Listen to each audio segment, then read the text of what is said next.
এই পৃথিবীতে কিছু কিছু মানুষ আছে, তাদের ভালোবাসা হচ্ছে কচু পাতার উপরে বৃষ্টির পানি পড়ার মতো।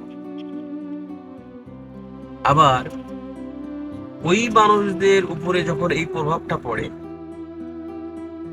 তখন চিৎকার করে বলে যে তাকে তাকে ঠকানো হলো।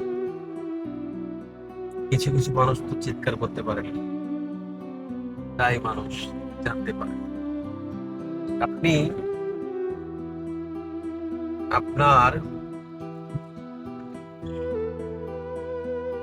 কর্মফল কখনো এড়িয়ে যেতে পারবেন না।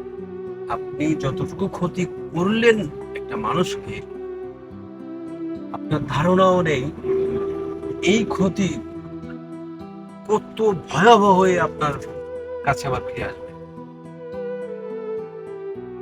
তো এই ক্ষতি করা মানুষ আবার নামাজও পড়ে। নামাজ পড়া অবশ্যই ফরজ, মানে সুদখোরের মতো।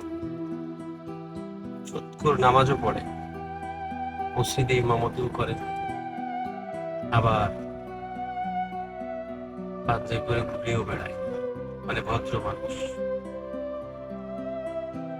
এই মানুষগুলো থেকে সাবধানে থাকবে, খুবই ভয়ঙ্কর হয় এরা।